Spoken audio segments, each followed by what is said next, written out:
తెలుగు రాష్ట్రాల్లో బీజేపీ నూతన అధ్యక్షుల ఎన్నికకు రంగం సిద్ధమైంది. కొన్ని గంటల్లోనే కొత్త సారథులు ఎవరో తేలిపోనుంది. పార్టీ సంస్థాగత ఎన్నికల ప్రక్రియలో భాగంగా ఇవాళ నోటిఫికేషన్ జారీ కానుంది.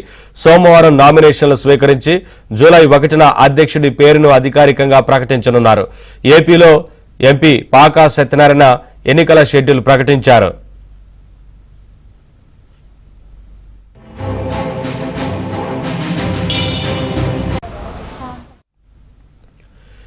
తెలంగాణ రాజకీయాలు బీసీల ఓటు బ్యాంకు కేంద్రంగా మారిన క్రమంలో అధ్యక్ష పదవి కోసం ఆ సామాజిక వర్గం వైపే బీజేపీ జాతీయ నాయకత్వం మొగ్గు చూపుతోందన్న ప్రచారం జరుగుతోంది.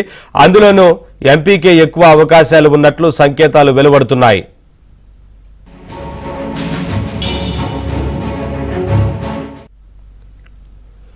పార్టీ బీసీ ఎంపీలు ఈటెల రాజేందర్, ధర్మపురి అరవింద్, కేంద్ర హోంశాఖ సహాయ మంత్రి బండి సంజయ్ పేర్లపై చర్చ జరుగుతోంది. ఈటెల, అరవింద్ ఇద్దరు ఇప్పటికే గట్టి ప్రయత్నాలు చేశారు.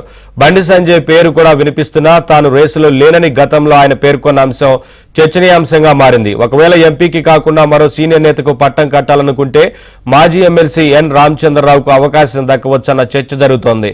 రామచంద్రరావుకు పార్టీ పాత తరం నాయకుల మద్దతు కూడా ఉన్నట్లు పార్టీ వర్గాలు చెబుతున్నాయి.